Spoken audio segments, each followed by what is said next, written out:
22% of their income on food. Who thinks that percentage has gone up or down? We spend more as a percentage of our income on food today. Yes. What Do we have class on Monday then? do? No, we don't have class.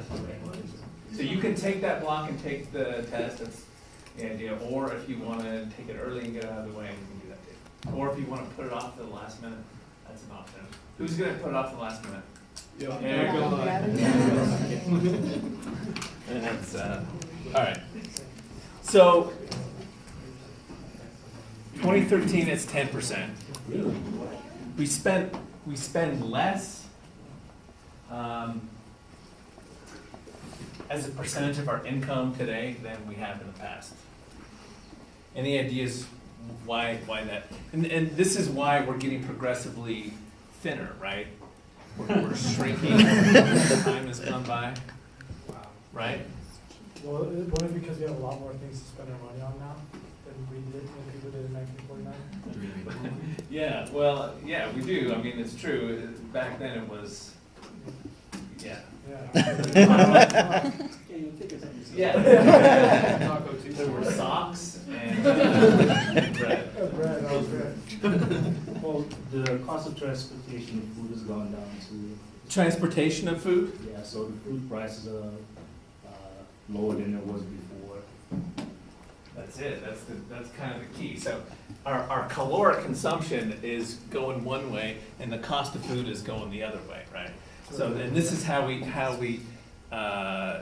this makes sense. So we spend less as a percentage of our income on food than we did because food just keeps getting cheaper. Does this include fast food though, or just like food products that you buy? So this is adjusted for inflation, and yes, it does include fast food. Okay. So why is food getting cheaper? Main answer is economies of scale. So this is something that you probably pick up in economics or something. I know this isn't the first time you've seen this, or is it? No. Where do you get this? Economics. It seems like something Joe Baker would want to talk about. It is something he talks about. The word economies is in it. So, yeah, economy, so when, the larger the operation, the more efficient it can be and the less expensive it can produce really anything, and this includes food. And so, size of farms, have they increased or decreased since 1945? And they've gotten a lot bigger, right? So the farms and the farming operations get bigger and bigger and bigger, allowing for more efficiency, so the cost of food goes down, and that's why we eat way more than we used to, but we're spending less as a percentage of our income on foods. A couple examples of economies of scale. These, it's a hog farm, there's one picture of one. Here's another hog farm. Does not look like great accommodations. This is literally worse than a Motel 6. And this is out by Milford. I got a. Yeah. So you guys know all about this. I didn't. So I'd heard about the hog farms out by Milford, but I'd never seen them. And I got up in a helicopter last weekend, and I thought it was maybe like solar. This Robbie Paul took me up in a helicopter. It was super fun. I have to say it was super fun. But I was like, man, are those solar farms or something like that? But no, these are hog farms, and this is one of the largest. Milford has one of the largest kind of hog farming operations in the world. And part of this is, so all of these things, all of these little blips here that are all over the place are they're enormous. They're enormous operations that look like this on the inside. Those chickens? So chicken's the same kind of thing, really, really big chicken farms. Anyone want to guess how many chickens Tyson Foods has? Just one company, Tyson Chicken? Like Million? Millions? 1.8 billion. Million? I was close. Billion. That's insane. 1.8 billion chickens. That's including, all of their different brands and subsidiaries. But that's a crazy number of chickens. That's live to frozen, right? Or is that just live? I don't know. I'm assuming that's just live. I don't know. Chickens there. Yeah. But, and this is partly why food is so expensive. The operations are that large allow for food to be super cheap. All right, so I wanted to talk about that. The kind of the main topic though was something called mindless eating. This guy named Brian Wansink, he's at Cornell University, and he wrote this book called Why We Eat More Than We Think, and there's a double meaning there, which is what? We eat. We're eating more, thinking less, and why we're eating more than we perceive that we're eating. Yeah, exactly. So so the idea is, we eat more than we think we do, but we're also eating more than we're thinking. And this will make a little more sense when we talk about some of his research. So the first thing, and this is not overwhelmingly interesting, but kind of cool. He asked people, how many food-related decisions do you make during the day? And on average, people said about 15.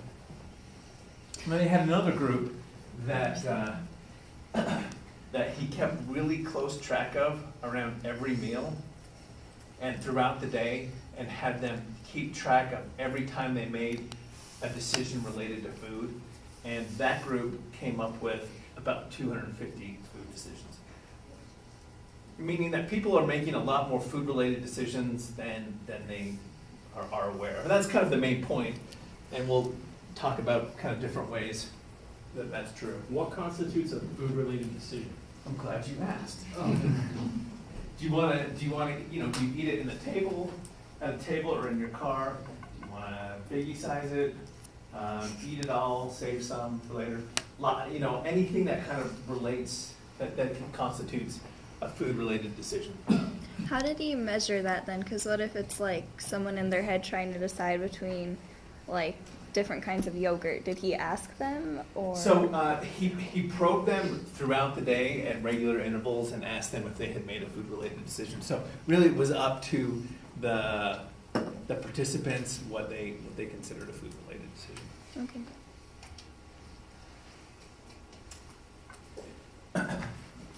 So the idea is people make decisions about food that they're not thinking of, and that he would call mindless. So the first study we'll talk about is olive oil versus butter. Most people know that olive oil is healthier than butter, right? Who had heard that before? Had or hadn't? Has.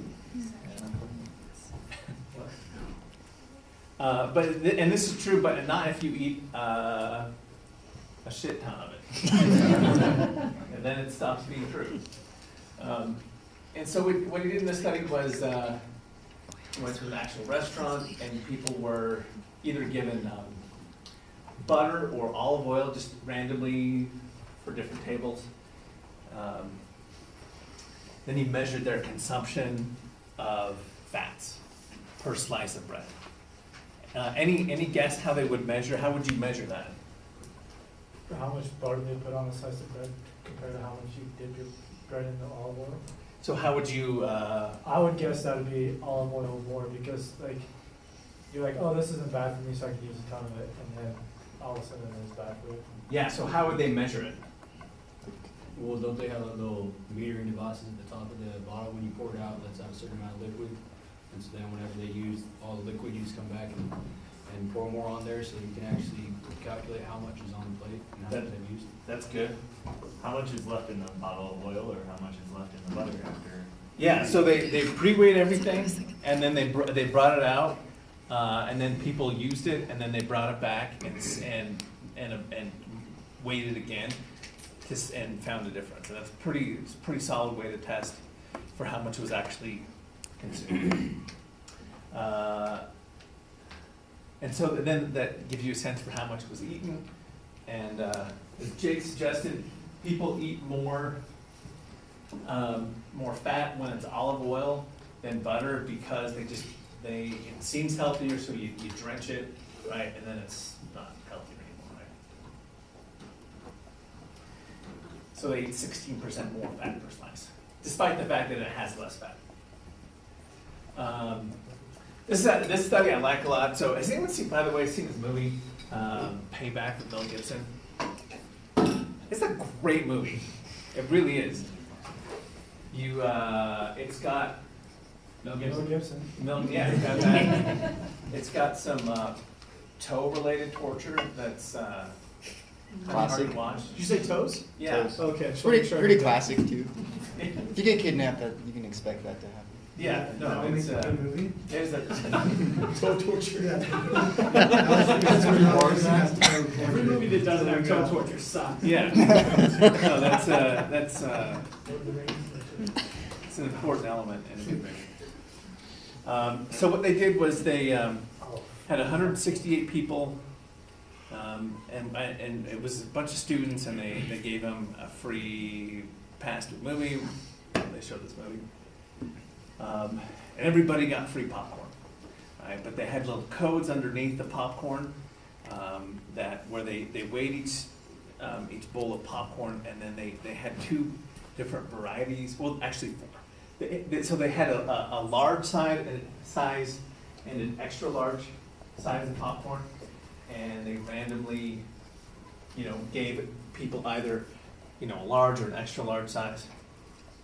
And furthermore, half people were given freshly popped popcorn, and the other half were given stale, old popcorn that had been sitting around. And after the movie, they had people bring their popcorn containers to the researchers. They went back and again, they weighed them again to see the difference, right, how much popcorn had been consumed. And this is what they found. So people ate more fresh popcorn in the large container, right? This is fresh here. So extra large container, people ate more than in the large container, which makes some sense. This is the more interesting thing, I think, which is what? What is this?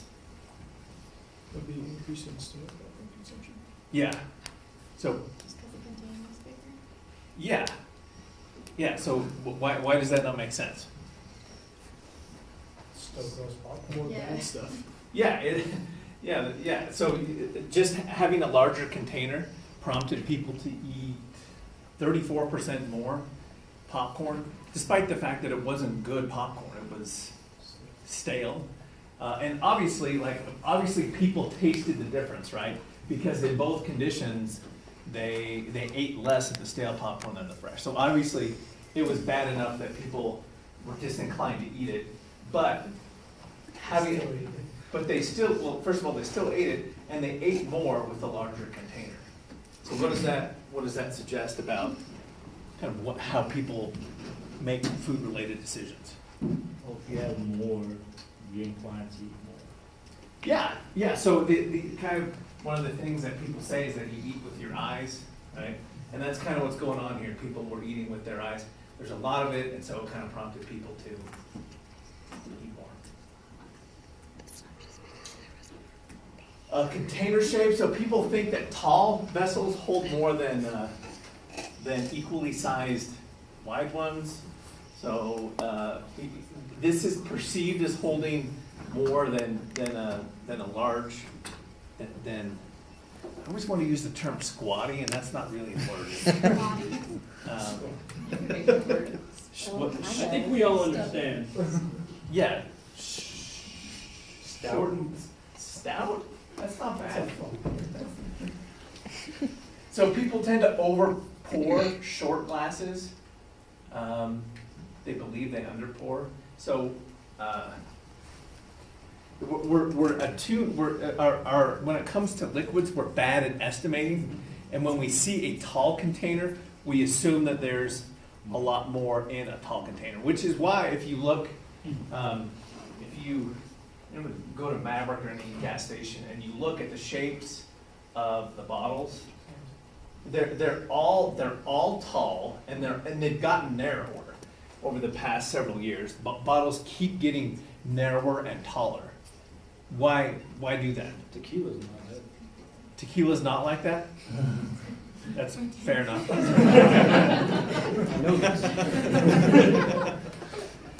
So, but why in general are we moving to, you see more really tall, thin bottles? Just like you were saying earlier, people, like, we eat with our eyes, we also buy with our eyes too. We perceive that something that's big is gonna hold more volume. Yeah, so it seems like you're getting more when you get that tall vessel, when in fact you're getting less. So as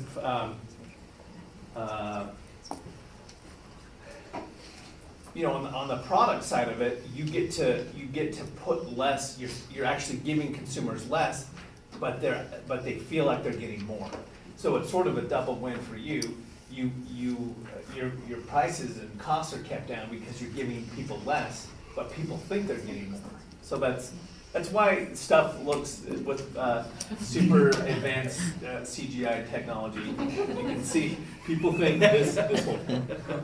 But especially in like the bottle world, isn't this influenced also a lot by cup holders? Because I know that I never go and like look for, I never want like 2-gallon thing of water. I just want something that'll fit in my cup holder. Is that also, kind of taken into account with this? Yeah, well, I think so. But the thing I'm talking about, the new bottles are like, I don't know, all the fancy new stuff. I swear, they're like 2.5 inches around. I swear they're shaped like this. It's like Boss wine. Like Bob's water, Yeah, and that's so that kind of thing. I don't think really, the cup holder thing. That's it doesn't make sense for something to be super flat. That doesn't make sense. But in general, kind of this move to thin and tall, I think it goes beyond just the cup holder. They can also charge more for taller cups. So we were at a water park, and then there was this one stand that had these, what are they called, like dipping dots or some kind of round balls. Dipping dots. Yeah. Anyway, so they had 2 cups, and the one cup was priced more because it was the large cup, and the other one was cheaper. And the one was just taller, and the other one was a little wider. And then one guy that was with us was like, I think they both the same amount. So he asked if he could just pour water into them, and so he just poured one into the tall cup and poured it over into the small cup, and the very same amount fit. But it was more expensive by like $2 or $3. The jerks. I don't know. See, this is one of those moments where I kind of admire and I'm also kind of disgusted. By It sounds like that's really smart. It's really clever, but also kind of nefarious. Is that? No. Oh, okay. I think I'm gonna do that every time now. What's that? Do that every time, compare the lost all life. You're not tricking Yeah. me. Well, no, you're missing the take-home lesson. Here's the take-home. If you're trying to get somebody drunk, right? It's a short glass. Use a short glass. Is that a test question? That's awful. Yeah,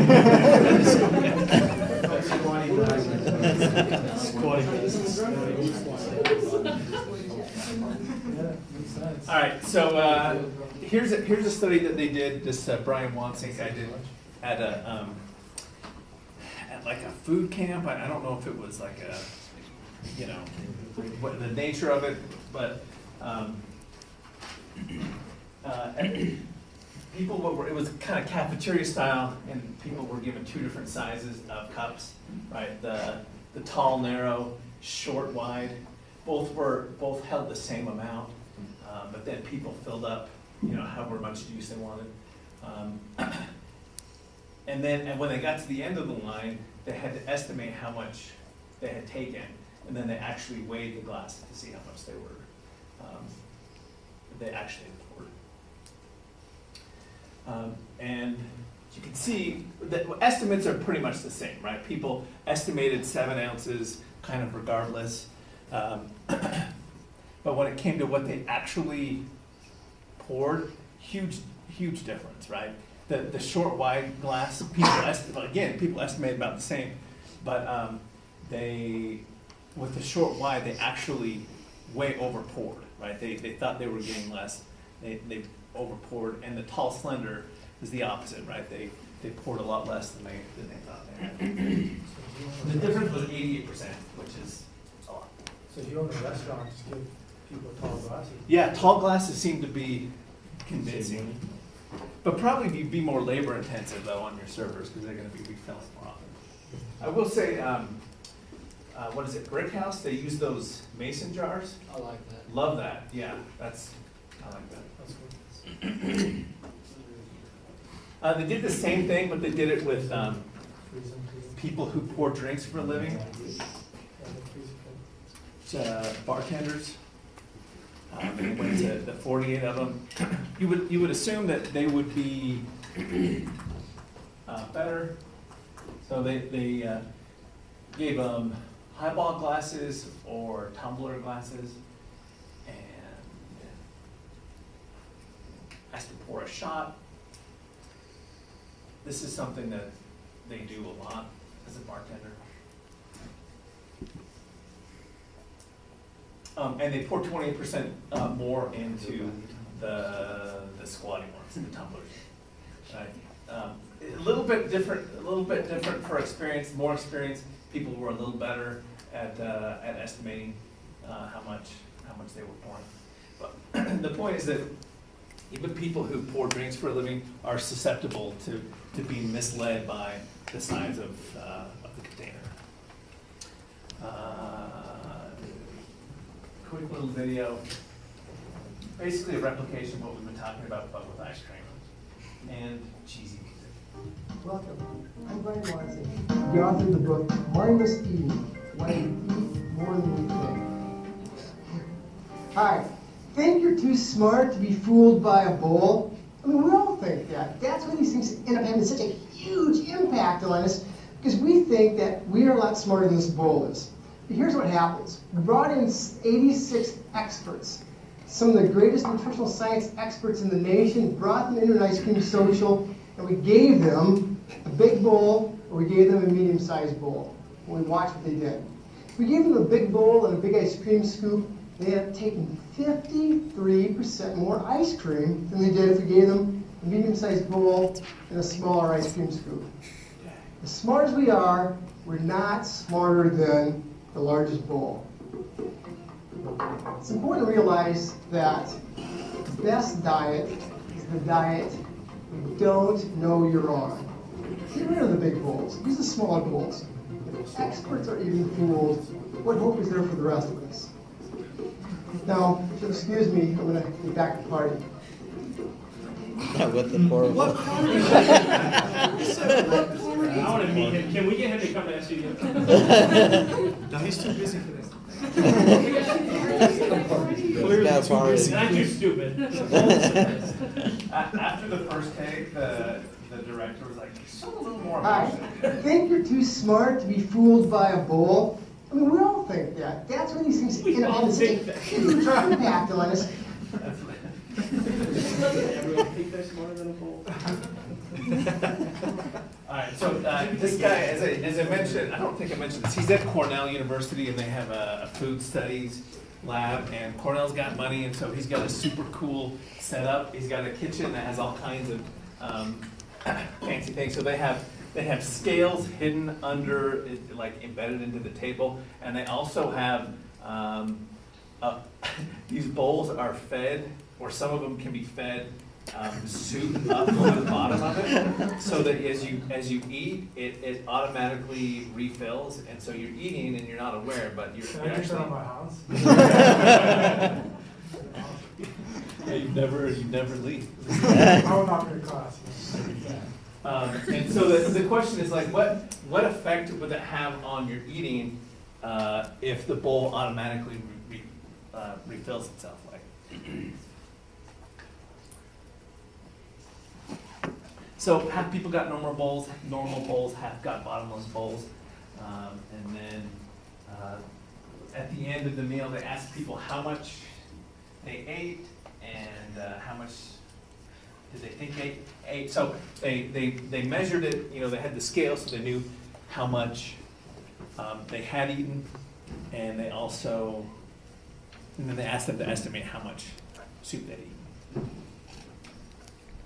So people with the bottomless bowls, as you might expect, ate 73% more than the regular bowl. But and that's not surprising, right? But the thing that's a little more interesting is that their estimates didn't change, right? So you eat 73% more, but it doesn't feel like it, right? Because again, we eat with our eyes. What's another thing that people could use as a cue for how much they've eaten? How full they are? Exactly. That's the thing that most of us don't do, right? Is we don't use how full we are as a cue to how much we have eaten. So we eat with our eyes. Have there been studies done studying blind people and how they eat? What people? Blind. Blonde? Blind. Blind. That sounds fascinating. No, I don't know. I'm sure. That's super if you think about it, how many fat blonde people do you know? Not a lot. I don't know a lot of I don't know. really good question. That was so funny, I'm sorry. It's like, how many fat blind people do you know? It's like 0, Yeah. 1, I don't know. How many blind people? Oh, that was funny. Yeah, I don't really know any blind people though. That's a good point though. Yeah, I don't know. That's interesting. Oh, They would man. actually stop when they were not. So container fullness, so two kind of cues that we could use. One is how full you are. Two is when the food stopped tasting as good, right? And this is something that we've talked a little bit as, we talked about diminishing marginal utility. That first cookie tastes great. Number 5 or number 6 just doesn't taste as good. So we were just kind of talking about, do you think this plays into the time it takes? Because don't you not feel full for a certain amount of time? Like it takes time for your stomach to register the fullness. Yeah, Do you think this has to do with like our lifestyle? We're moving faster, we eat faster, we don't take that time to eat and feel full. So like, if they ate 73% more, but they thought it was the same amount, maybe that all happened in like 5 or 10 minutes, they were done, they left. They don't really feel the effects of it on the stomach until, 10 minutes down the hall. Right. Well, and that's true. That kind of Wansink would completely agree with this and argue that the way to fix this is to pay more attention to what you're doing. So, like taste each bite, and sort of slow yourself down. So I completely agree that going too fast has part of that, but the reason you go too fast is because you're not really thinking about each bite and how it tastes. All of these also have like a social component because people in groups might be less susceptible to like realizing they're eating so much food because I'm busy talking to other people. And these studies all use like a group kind of setting, so that could skew their perceptions of how much they're actually eating. Yeah, so I think that might be, that's kind of our next slide. They did this chicken wing study that they did in a social setting. It didn't work out as well, in part because it was a social setting. Roman world. We believe that if we overeat, it's because the food is really good or because we're really hungry. In reality, those are two of the last things that influence how much we eat. We got a barbecue. So, we divided our chicken wing eaters into 2 groups. They didn't know it, but servers were clearing the plates for half the group and leaving the dirty plates for the other half, meaning one group can see exactly how many wings they've eaten. Folks in the other group have to rely on their memories and their stomachs. So what are we doing here? What's going on? One of the things we're looking at here is whether you eat with your eyes or you eat with your stomach. So, which is it? Eyes or stomach? To find out, we visited Wansink at his food and brand lab at Cornell. Here what we do to We study why people eat the things they eat. What we want to do is we want to capture what goes on in a normal, typical home. If your typical house had one-way mirrors, if it had cameras up on the walls, and if it had hidden scales underneath cloths and underneath tables, what we can do is get a very good idea on why we are so easily tricked into overeating without realizing it. What he finds is jaw-dropping. We are a nation of mindless eaters. Much of what we eat, and especially how much we eat, ends up being determined by what's around us. Two of the biggest influences on us end up being visibility and convenience. And there's nothing to stop us from reaching out, grabbing something, and eating something. We'll continue to do so until something tells us to stop. Here's something to keep in mind. You'll eat more if you're eating family style, with more helpings an arm's length away. Or if you're eating from a large plate or bowl, or eating directly from the bag. You'll eat more if you're distracted, watching television, or talking to friends, or eating in the car. With an embarrassment of food. I mean, almost any given time, we are just yards away from either a candy machine or a supermarket or someplace like that, or a refrigerator. And this is something that 75 years ago was unheard of. In one experiment, Wansing placed candy jars of chocolate in office workers' cubicles for a month, then moved the candy 6 feet away. Suddenly those same workers were eating fewer candies. That's right. Simply moving the candy 6 feet meant 5 fewer candies a day. That's 125 calories, 12 pounds a year. If something is very visible, every time we see it, we have to make a decision. Do I want to eat that? Do I not want to eat that? Do I want that piece of candy in my desk? Do I not want to? And we can say no to it 27 times, but if it's visible, the 28th or 29th time, we might start saying maybe. And by the time 30 or 31, we're saying, what the heck, I'm hungry.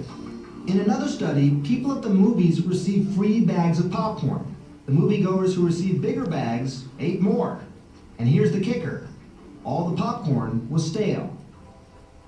Back at the restaurant, We marked a bowl for every person here, so every person has their own bowl of wing refuse assigned to them. So this is table 71. This is person number 1. That's how much they've eaten. Oh my gosh. We think these external cues, like the signals in your environment, have a tremendous impact in causing you to eat 200, 300, 400 more calories a day. And over the course of a year, this can be 20, 30, or 40 pounds extra than you'd otherwise not eat. So for someone at home, if they wanted to take away a lesson here, what is something they could do to sort of remind themselves to eat less? One thing is that you have to see it before you eat it. If you're eating out of a big bag of chips or a big carton of ice cream, you can eat a lot before it looks like you've even made a dent. Because you're going to be eating with your eyes and not with your stomach. And one easy thing to do is at least dish out what you want to eat before you start. How many? You asked me how many I had? I lost track. I know you guys are probably counting. We were. And after an hour chowing down on wings, we weighed the results. So we're going to just weigh these things, count the bones, and know how much the person ate. In our experiment, those who had their plates cleared and couldn't see how much they'd eaten consumed 14% more chicken, after controlling for age, gender, and body mass index. In similar studies, Wansing found people ate twice as much. And after eating all the wings they wanted in the middle of the afternoon, we tempted our guests one more time with cookies. 3 out of 4 took the cookies. Up next, why this woman says it's easier to find a handgun than a tomato in this Chicago neighborhood. She lives in Chicago, of course. Can we watch that one? That's probably more interesting than the study. Does it have toe torture? Study, I think it's kind of not fair because chicken is good.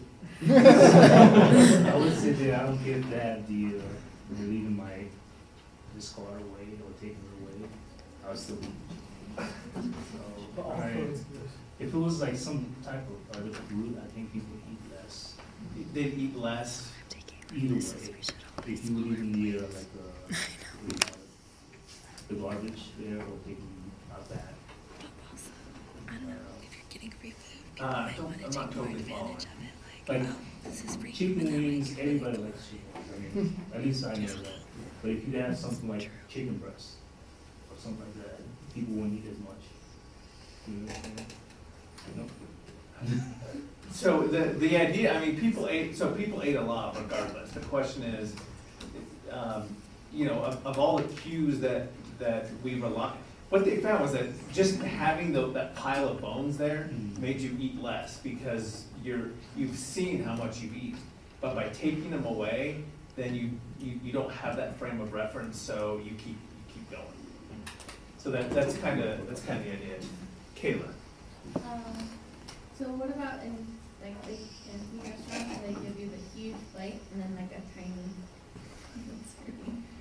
Is that meant to signal like a lot? It's dainty or something? Eating a lot, or- Yeah, I don't know what, yeah, so that, Like, so people are full and not full? yeah, I don't know. I've noticed that though, at your higher end, you know, they keep the portions a lot smaller at your higher end restaurants. They have like big serving things, so I think the plates are big, but the serving's so tiny. Part of it too, though, is when you go to a nice restaurant, a lot of it is presentation, and they want it to look beautiful, and so it's kind of a plate, it's kind of a canvas, and they try to make it look pretty.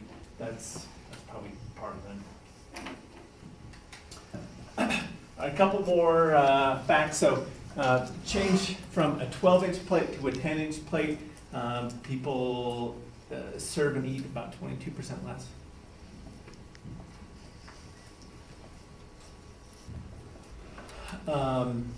People eat an average of 92% of anything that they serve themselves. So that's sort of one of the keys is like what you actually serve yourself. Low-fat labels lead people to eat somewhere between 16 and 23% more calories. Why is that? You can eat more because you're not eating as bad. Yeah, exactly. So it seems okay, like the low-fat barbecue chips or whatever. This seems to be arguing that going with the low-fat ranch dressing or the low-fat whatever is kind of counterproductive, right? Because you kind of feel like, you know, you end up eating more total calories because you don't feel like it counts as much, right? But people kind of go overboard on that. 50% of snack food bought in bulk is eaten within 6 days of purchase. So you buy, you know, typically you buy those bulk things expecting them to last a long time, but it doesn't. I tend to chow down pretty quickly. I'm going to save this lecture for next week, so we'll call it right there. So that won't be on